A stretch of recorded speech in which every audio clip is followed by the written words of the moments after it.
Fallbrook Finance Committee meeting shall come to order April Fool's Day at 2 p.m.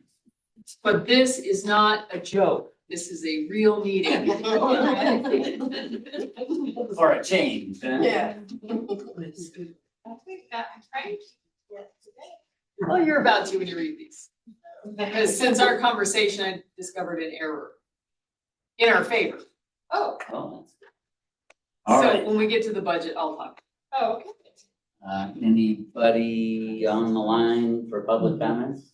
No. And we didn't get anything via email either. Okay.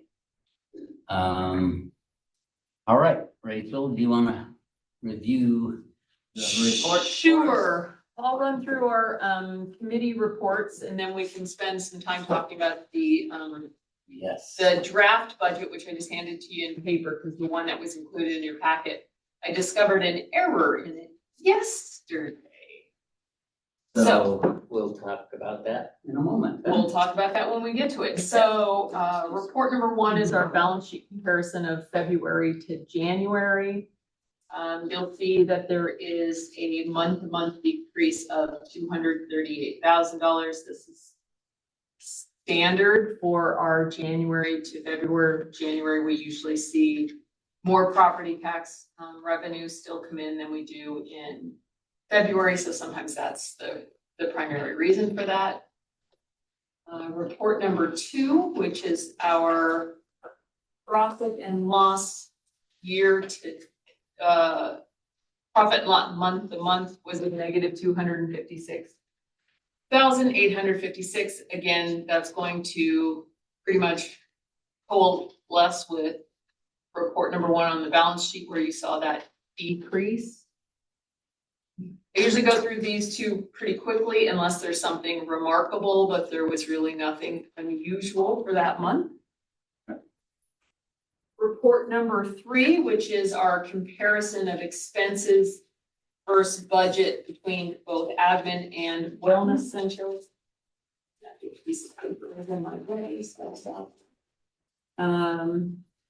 Admin was based on the approved operating plan, AKA our budget. The district was over the planned budget year to date by a net income of $684,876. Well, that seems like we received a huge amount of money and we didn't spend a bunch. It's because we had not spent the funds that we had allocated for the clinical services primarily. So that's this continuing month to month budgeted line item that we didn't end up paying. Right? And just a side note for finance team, Olga, report number 3 needs to be on the 11/17 paper because otherwise it's so itty bitty that it's really hard to see. So we'll just make that note for next time. Sorry, I didn't catch that earlier with all of our chaos the last couple of weeks. Well, you know, we had that little Judith thing, and you know, her leaving and Olga being here 1 month already. So she has really jumped on board and really has stepped into some significant roles. You know, just a couple things. Wellness Center was over the planned budget year to date in net income, $18,271. Mostly they just didn't go into as much debt as I promised, thought, guesstimated last year. Again, no real significant impact that you'll see on the financials from that. We'll see more significant adjustments in March, in the March financials, but in February, everything was still pretty much smooth sailing, nothing remarkable, unless there was anything you guys saw. So the property tax revenue,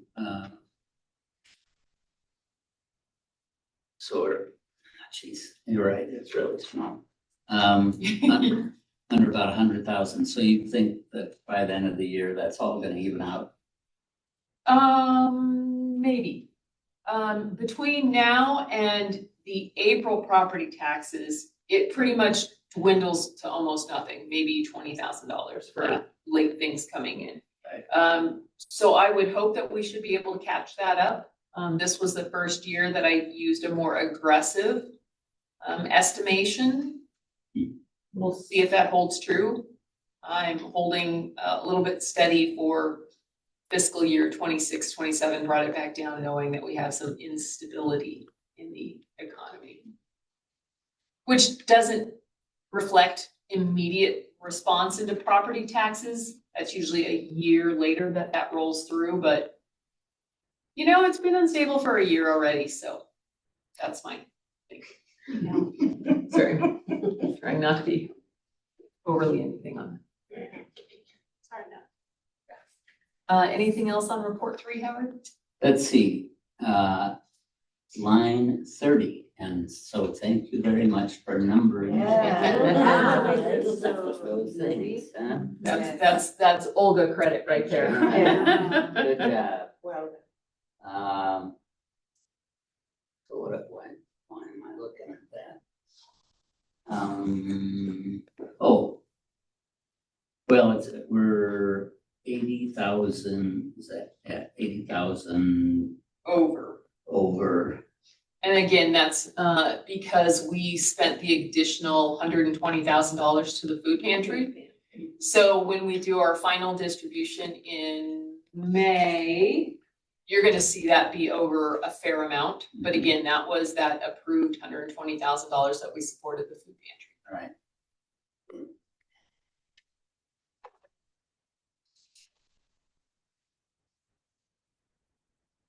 Nope, okay. So report number 4 is essentially our investment compliance report that Susan puts together for us. Again, we didn't see a lot of significant changes in the month of February. Just wait. Yeah, right. Right. Hold on to your seats. Yeah. So LAIF did not distribute quarterly earnings for the month of February. So we're still seeing that holds at about 390,000 or 4.53% of the district's portfolio. Yield for the month of February was 3.87, which you'll see is down a little bit from the 4.42s that we had been seeing. Cal Trust, which is where we hold the bulk of our assets, sitting at about 78.19% of the portfolio. We have both the medium term as well as the liquidity or short term, what they call. Those are both still sitting in the 4% as far as their yields. We'll probably see a little more play in the changes of those percentages. I know we had talked in the last couple of finance meetings about Judith bringing forward some recommendations. Obviously, that won't be happening. We're steady and secure as we go, so no significant change needs to be made. So we'll revisit this probably a little later in the year. Okay. Unless anything truly dramatic happens, I'm watching the reports come through either from Cal Trust or the reports that come through secondarily through California Class to see if they're making any recommendations to clients, people like us, if anything we should be doing. I'm not seeing anything other than everybody saying, just hold on, sit tight. Okay. California Class, which is our last investment tool, is sitting at 17% of our portfolio. You'll see that their yield was down to 3.7. So again, like with LAIF, you're seeing those kind of rebalancing from the good old days when those short-term liquidity funds were showing the highest. Now those will probably start to react and behave a little more like the medium terms. So again, nothing significant to change there. Susan, anything I should note on that? Nope. Okay, so that's the compliance reports, if you're all good with that. Mm-hmm. Okay. All right, report, and then you'll find the account summaries from Cal Trust, LAIF, and California Class behind that in your packet. That takes us to report 5, which is our check detail report. And again, nothing truly significant or remarkable to note here. All the same people getting the same bills from us. Any questions on any of those? No weird ones this time. Nothing unusual. Yeah. Really nobody new. You'll start to see, not so much in the March financials, but when we do get to the April financials, hopefully we'll be bringing forward to you next month a list of new vendors that we'd like to promote to being paid via ACH. Olga has already been going through detail by detail all the vendors in our QuickBooks and really is identifying a very solid process, how we can communicate to these vendors of how we'd rather pay them securely online via ACH instead of this paper check process, which not only requires you to all come in and sign for basic things, but also creates a little bit more risk when you're putting a check in the mail. No offense to the Postal Service, but we do and have had a history of things going missing in the mail. So we're going to talk about primarily bringing those very routine expenses. Now that we've been doing ACH for probably almost 2 years, the board has seemed to be comfortable with that process. You're not seeing anything unusual. The auditors had no questions about it. So I think between Olga's ability to watch it on a daily basis, as opposed to going from a contracted bookkeeper once a week, and with Judith trying to touch it, I think now we can keep it a lot tighter. So That's good. you'll see that amended list come forward. Great. Okay. Just real quick, I don't ever recall seeing American Funds investment. I probably have, but just what is that? American That was Funds- on 210. So you check. That's yeah, that's just the simple IRA. That's the Okay. yeah, the employee retirement account. Oh. And that will be one of those things that hopefully by the end of the year, we're gonna try to move that simple retirement into a more traditional 401k. We'll have to see. ADP would be the easiest, but it has an expense to moving it that we're looking to see if there's other options. So we'll see on that. Any other checks? Okay. Report number 6 are the credit card statements. Again, you'll only see the one from 5 Star, nothing from the Umpqua, which is now called Columbia Bank. That is just always going to be that general backup in case if it's conference season. When it's conference season, the 5 Star card has tendency to get full because we have hotels and plane tickets and things. Other than that, 5 Star this time, again, pretty standard kind of stuff.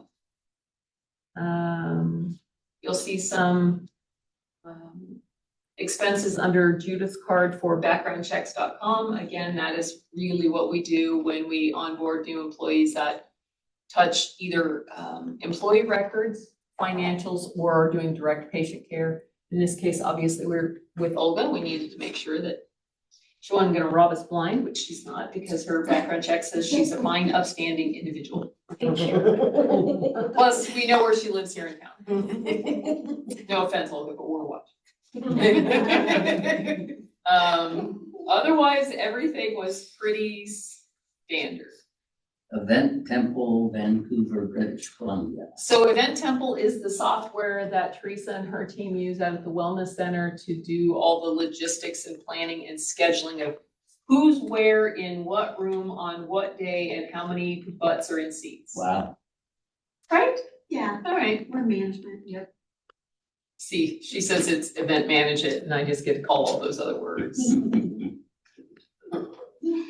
the woman within. With some shirts that we ordered for Patty. So what we do for the team is we allow them to order 3 of their own shirts to fit them appropriately. And then we take them into Manor Cleaner and get them embroidered with district logo. Nice. Because it's difficult to get one branded item that fits everybody. Yes. It's true. I mean, Okay. any questions on those? Nope.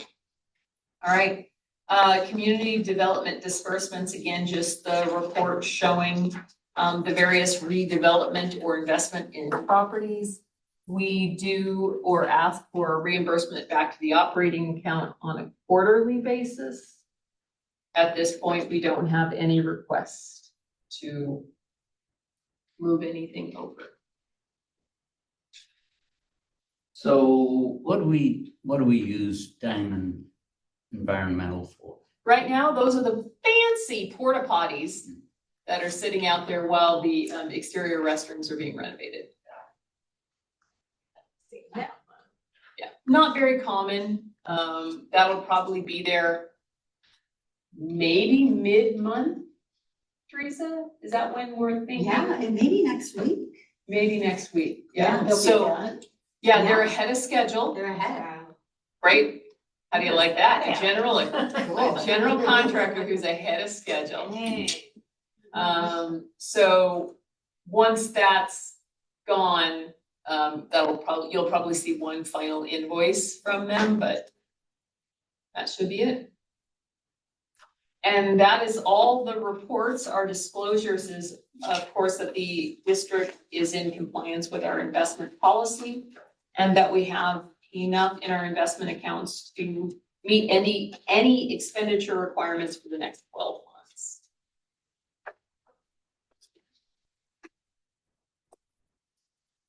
Want to talk about my messed up budget that I put in your packet? Yep. Okay. You bring up the PowerPoint or the new, yeah, thanks. That's on the screen mostly in case anyone wants to watch the reporting later. So I gave you a print copy. The one that was in your packet, I kept struggling because I knew I was gonna run into the red this year, but it was showing like 179,000 in the red. All right. And I knew that something was wrong, but I couldn't find it. And then I did find it, and it had to do in the employee benefits area. When I was calculating the new health benefits that Judith had given me in a spreadsheet format, she and I had a conversion table, and unfortunately I pulled the wrong data. So it was basically doubling what we were having under employee benefits, which is why it went from a high of being negative 100 and close to 180,000 to now showing us being in the red for about 44,000. This is still draft format, and it's more for discussion than specific numbers yet, but I wanted to give you the first look at numbers. There is a couple of math errors that I just found in the spreadsheet. Didn't have enough time to fix it. Primarily under under total for legal and accounting services. Because this year is an election year, that $35,000 wasn't being pulled into the formula because they added that line after the fact. So that's gonna shift a few things. Other than that, I still will bring forward next month the comparison to this year's budget year to date and our comparison to last fiscal year so that you can see that percent change in this proposed to our current estimated and that percent change to our current actual from basically 2 years ago. I always like to bring that forward so that you can see where our growth and or our shrinkage is. There's less shrinkage because we stay pretty tight, but the growth really has to do with changing staff and then programming.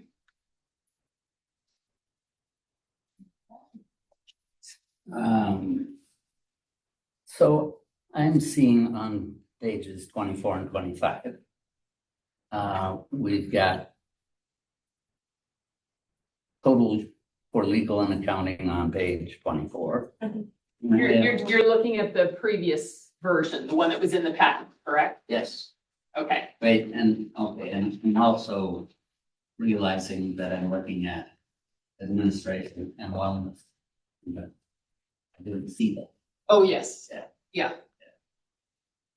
And when you say you're using averages for, I presume it's 2023, 24, and 25, is that for everything or just for in?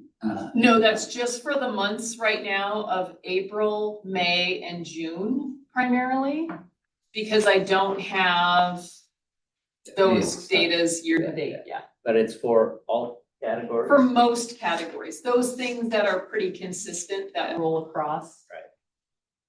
Which is why in the draft, I don't get too hung up on the numbers and mostly want to talk to you about the specifics of some things that we're gonna see come through.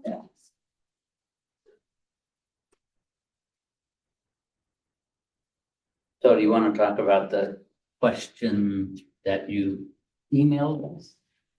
That, Primarily, Yeah. yeah. So the question that I want to roll forward is, that I believe that clinical services will come online during this 26-27 fiscal year. I know we have been kind of working toward it the last 2 years, but I think this partner and the conversation we're at with this partner is much more mature and much more likely to occur. They are aware of our financials. Obviously, it's public. That's not hidden. Right. So in my conversation with them, I did let them know that our ability to support the growth of urgent care / primary services would have to come out of our operating dollars, and it was not expected to come out of our investment dollars. And as such, we have between $500,000 to $700,000 in that operating of potential funds that could be used. That means the district's community health contracts, the grants, and that's the main area where there are funds that can be reallocated, if you will. Now, that's a bit of a bitter pill to swallow, because for 20 years, we have been making grants to our nonprofit partners. It also, they found you. It also reflects currently in the draft budget that I rehanded out today and in the previous one. We have an additional $200,000 that is part of the agreement that we have with North County Fire for ambulance service support. However, that contract ends June of this year. So that does take us from that $5,000 to $7,000 of funds available to underwrite this new clinical service. Now, the board can decide that for year 1, 2, 3, that you'd rather not have it come out of operating funds and have it come out of investment funds, or some combination of. It really depends on your desire and tolerance for doing away with the grant process. The challenge is, obviously, we are already in the open grant cycle for this fiscal year. right? So not having any grant funds, even though we opened up a grant window, is contradictory. But it doesn't mean that we have to fund to the same level that we have been funding. And we've talked about this for several years, and we knew someday this would be our conundrum. I think this is the year for that. So I think from a finance committee, you all might want to say, we want to give, and this is an example, just an example. Let's say you want to do grants to a total of $200,000 instead of the $400,000 to $500,000, and move to have North County Fire be some, maybe it's $100,000, and it moves to a year-to-year contract. Once clinical primary services kind of happen, that should abate some of the smaller calls that they get, because it gives people a place to go to in town. But we don't know what that looks like yet, right? So we have a lot of unknowns. But it falls to finance first to think about this. Okay, the $700,000, 5 to 7. Yep. Is that over, just the investment? I'm gonna use that word for the moment, a startup, money? That first startup money will probably have to be a 3 to 5 year rolling investment, So 700,000 every year? potentially for 3 to 5 years, depending how long it takes for that adventure to either become self-sustaining or to finally get caught up, because billings can be, 1 to 2 years before it's caught up. Why don't we do a joint venture and then have over time, based upon the amount of money we put in to the total, have profits and that percentage paid back. That would have to be an entirely separate conversation, in negotiation with them. I don't see that occurring. They're not gonna take a loss on startup. And that's basically Why would that be taking a loss? because by the time that they actually catch up and are profitable, Yeah. to try to pay back an investment from us, from startup, is gonna look like a loss to them. I am assuming, I don't know. That's gonna have to be a negotiation if and when they come forward with that. But we wouldn't get, let's say, what do you figure shoot. This is I'm the gonna hard part. let's say to start this up, it's gonna take $5 million. And we're gonna pay, or with that $700,000 each year, 2.1 out of that. And so we've got, what, 40% ownership if it were a joint venture? Well, and if we can even do a joint venture, I'm not certain that Okay. that's something we can do. We don't hold any of the licenses. We don't have any billing capability. We're expecting the partner to do all of that. I think that creates a much more complex relationship with that partner Yeah, that would have to be explored with, Alex. yes. Yeah.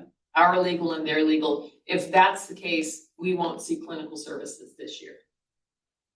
Oh, That'll probably take at least another year to 2 in negotiations, would be my guess. wow.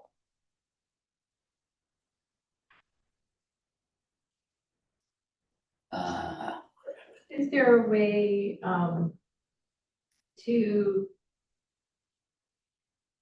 when we're giving out, I guess, could the grants be, we give out a smaller grant with the understanding that if more funds become available, they would be allocated after the fact, or is that also too complicating? In other words, if we didn't end up Right, using those funds. There is always the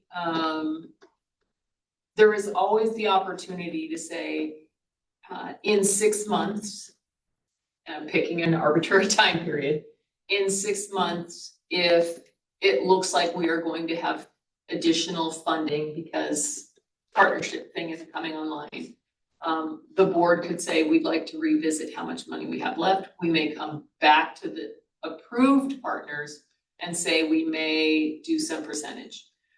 That is sticky and messy. Yeah. There's also the philosophical problem of that we've been fighting for a long time, of reminding these grantees not to be dependent on the district solely. That was one of the primary reasons we changed this process from being program or project specific to just opening it up and saying, we're gonna fund your agency. You fund and spend how you need to make your operations best. That really gives them a lot more freedom. We already know these partners. I think we had what, 8? We had 11 applications? 11 came in Norway, but it was 2 for Boys and Girls Club, so. Well, they screwed that up, so that's 1. But those just came in, it closed yesterday, so we have to get the details of that. But this is the philosophical conversation. How much in grant funding does the district want to continue as a legacy grant funder? Let's see, last year was how much? Last year was about 450,000, is that about right? Yeah. You mentioned that with respect to property tax income, you were a little more conservative than you were the last year, right? For the proposed versus our current, yes. I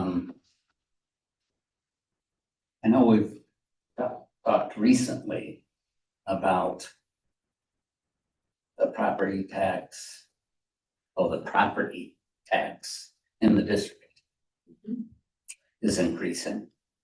And well, that reminds me, when we get property tax, is it just from the properties that are in the district or everything in San Diego County and we get a percentage of that? Only those properties within our sphere of influence. Which is our Within our boundaries, right? boundaries, Yeah. yes. And those are growing.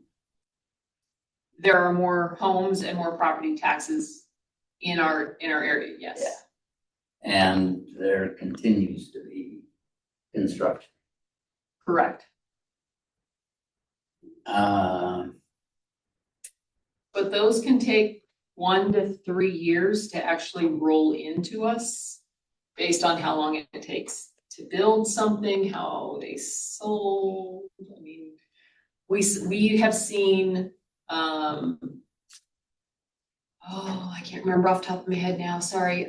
When you really saw the Horse Creek Ranch, kind of that first build out when that really rolled into ours. yeah. I know that they just finished, I think, the last build out, or they're almost done with the last build out. And I know that there are 2 other large communities being planned right now. I know one of them cleared county as far as all the infrastructure and has actually been sold to the home builder.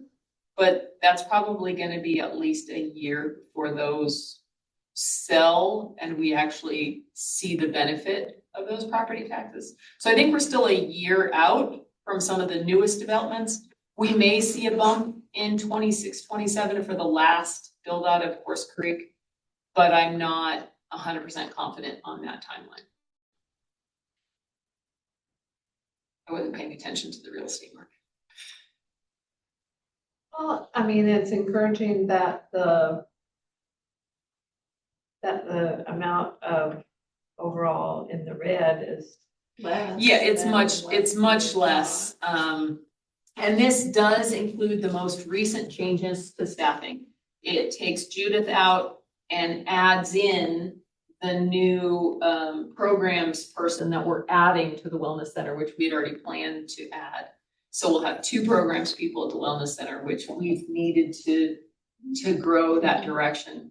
It looks like between Olga's skill set and Jess's growing skill set that I'm probably not going to replace a Judith position at this time. I'm still waiting to see if we can redistribute those tasks in-house. That's reflected. That's reflected in this paper draft that I've handed you. You know, one point in time with respect to our grants, we focused on startups, getting groups. Yeah, startups. That would we focused on that. The problem is if you fund them once and it doesn't work and then they don't come back, that initial investment was transitory. And we didn't unfortunately have very many apply in that category. Yeah.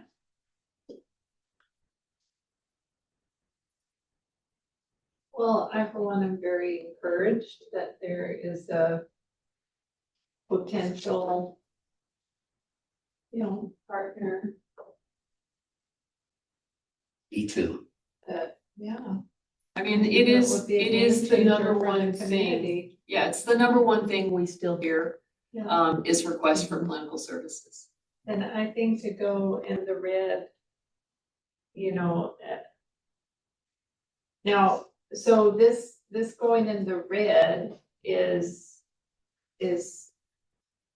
reflecting how much for grants? Taking Zero. zero for the grant. So, okay, so if we do give grants, then it's that plus whatever grants we. Yeah, because I figured that made easy math. Okay, well, that's It was a good try. I know. It does include the 200,000 for North County Fire, which I know we have a good working relationship with.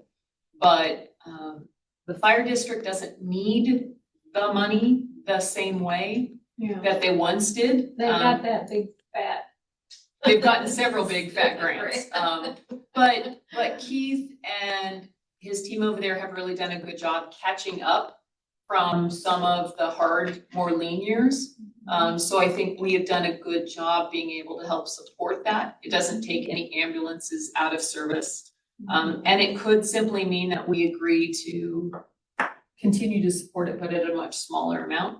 Yeah, maybe 100,000 to them instead of 200,000, and then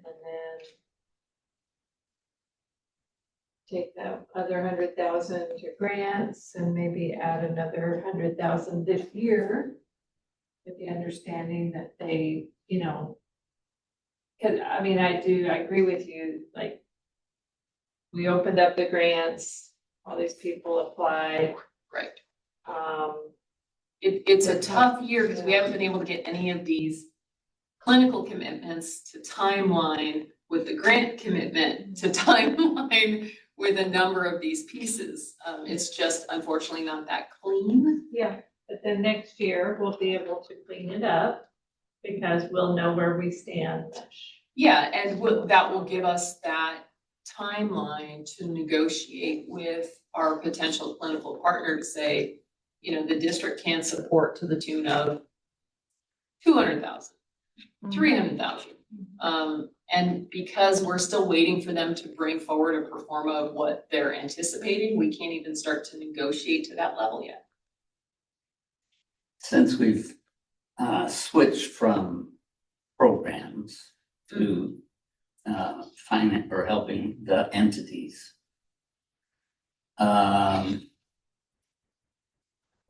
as you pointed out, several of those entities are actually doing pretty well. So, for instance, Divine Path, frankly, doesn't need our money.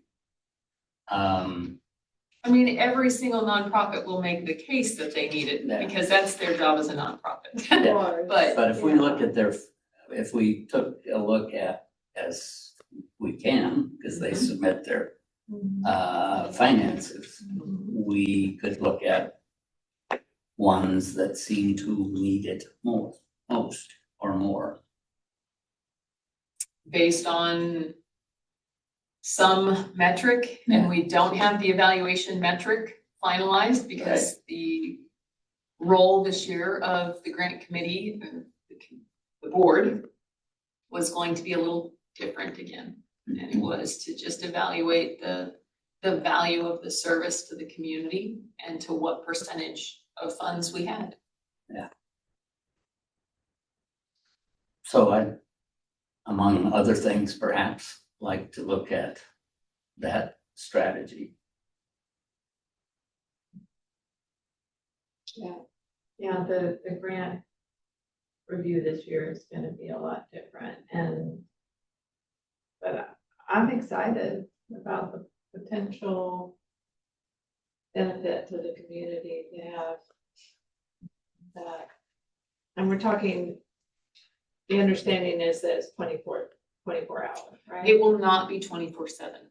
We cannot afford, we don't have a population to afford it. Okay, So keep in mind, Escondido has a 24-hour, Temecula has a 24-hour. okay, Those are both serving population centers of around 200,000 people. Even if we're generous and add in the commuter traffic, we're talking maybe 75,000. You just can't stand it up at that point.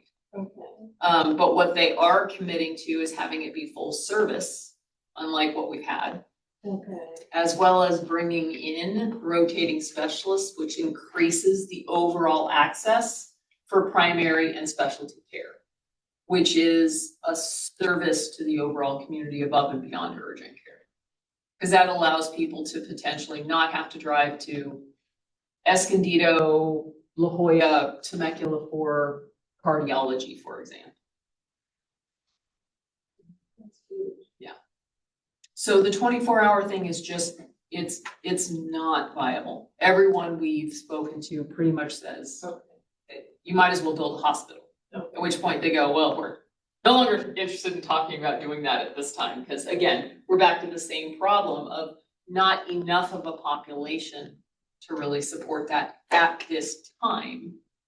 To Howard's previous point, with all of the development that's coming in the next 5 to 10 years, who knows?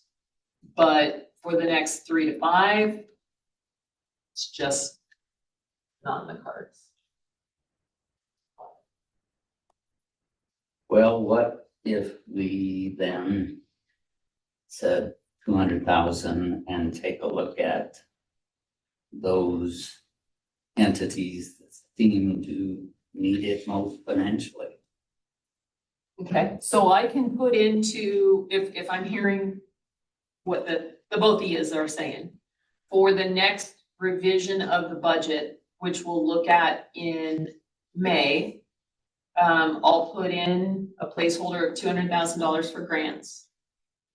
And what kind of placeholder would you like me to think about for North County Fire, or at all? Oh, yeah, thanks. Cut that to 100,000 for sure. Like you say, they've come a long way. And as you pointed out, they should be absolutely delighted to have this new entity. Yes, I mean, the last time we were closer, I reached out to Keith, Brian, and Mary at the time, and they imagined, well, while their ambulances can't deliver patients to an urgent care, Right. they all three talked about how it would take a lot of that burden off of those folks who maybe could have driven to an urgent care, but because there wasn't a viable option, had to go to a hospital, at which point then they called 911 because that was deemed necessary. What percentage of that? They couldn't really give me a solid number, but they all three indicated that it would be a significant easing of the burden. Did they give you a soft number? No, nobody was willing to give me anything of that nature. Did you put them in a room and slap them up? No, I did not. Because again, we weren't far enough in any kind of negotiation to really have an idea of what that looked like. Well, from past discussions, I mean, what you've just described could be at least 33% of those that they have to take to the hospital that they didn't need to do that. Yeah, I mean, it's from the call volume. Yeah. I mean, plus whatever level of preventative, by having specialists be able to come into town where people have been putting off care. Yeah. I mean, those are really grave values to Right. try to figure out, but I think it is still a real impact. We just don't know Yeah. what that looks like until that resource is actually here.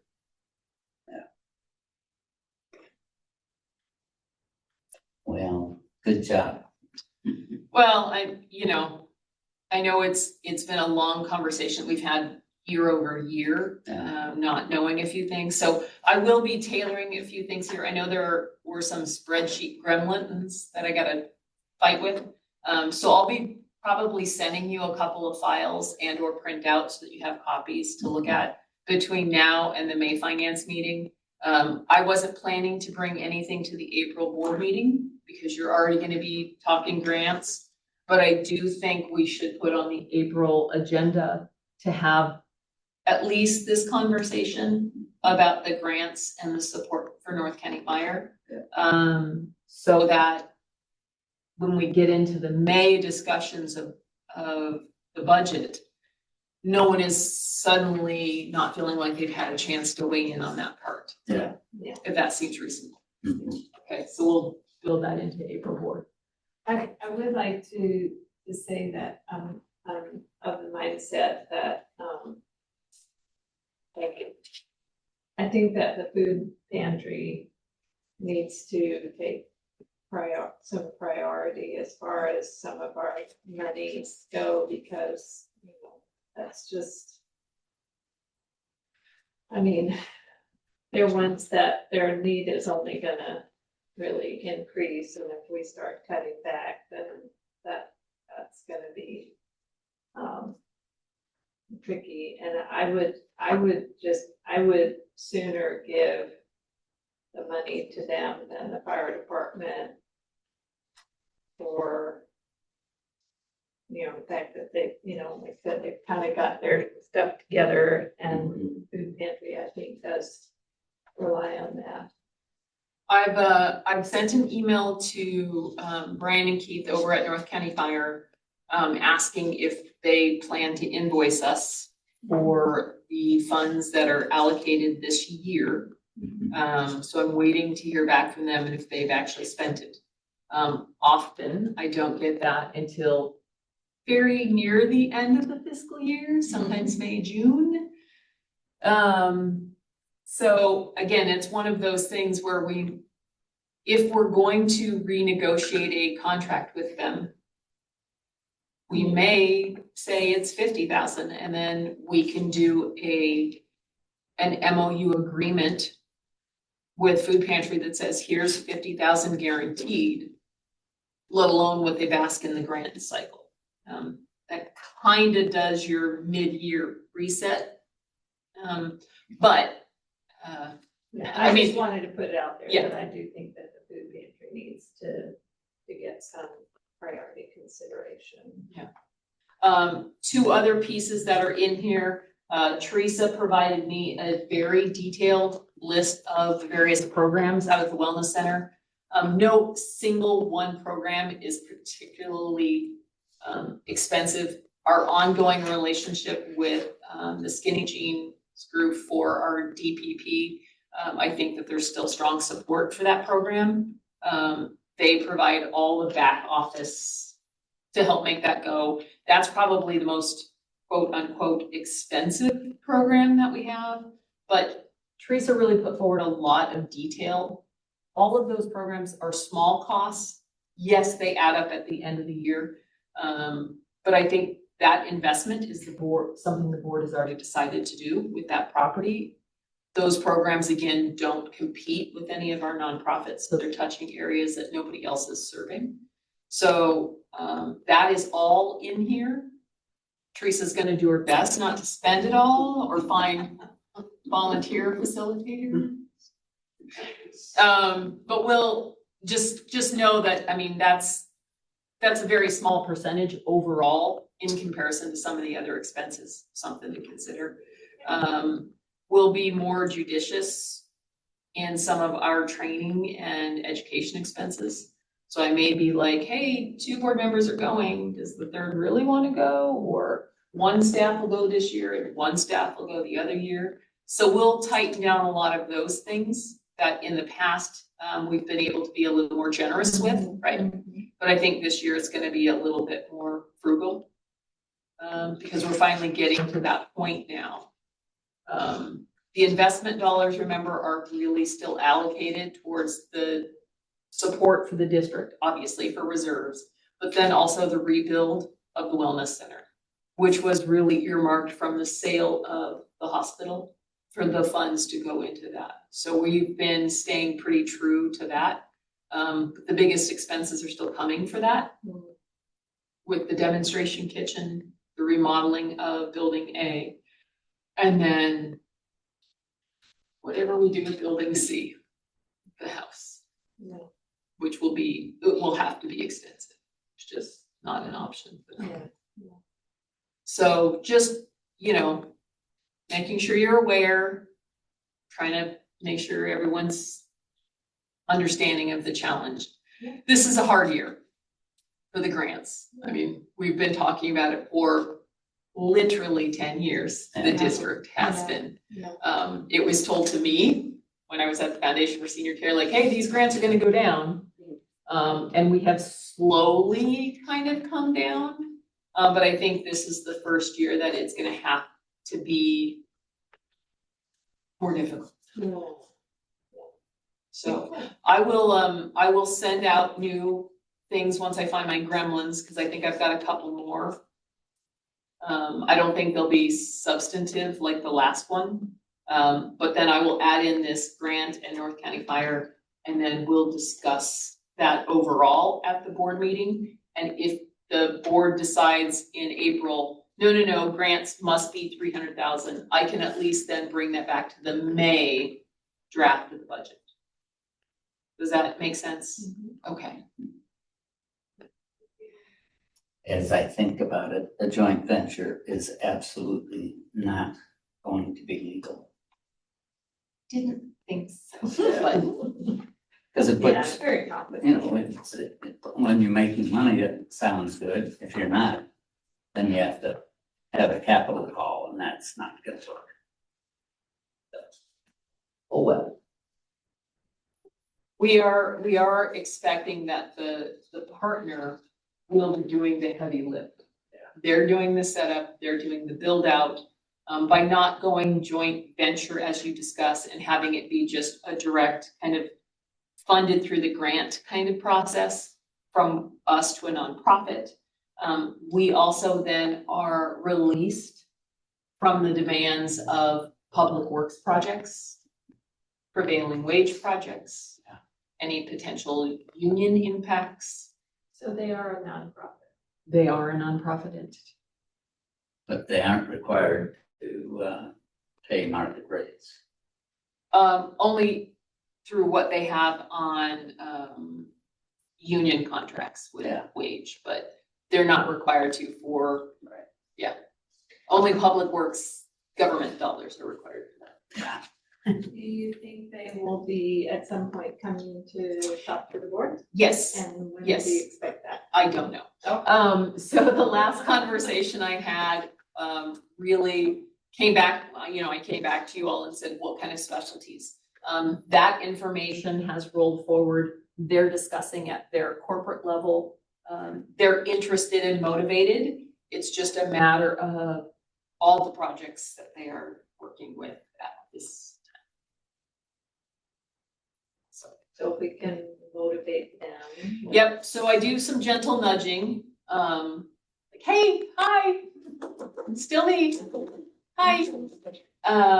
Trying to see what that can look like. The idea is for them to be able to put forward a basic pro forma. They would meet with our legal and our ad hoc committee, which right now is Howard and Jennifer, to do a basic, are there any deal breakers? If there's no deal breakers at that point, then that can move forward to the board. But we need to see something to negotiate with first. Good. Okay. All right, well, thank you for this. That gives me guidance for the next draft. I just, again, didn't want anyone being super surprised by the red. Technically, the budget that was submitted for 25-26 that we're working under was supposed to run in the red. It didn't because we didn't have clinical services. So, All right, so we are adjourned unless anybody has anything else.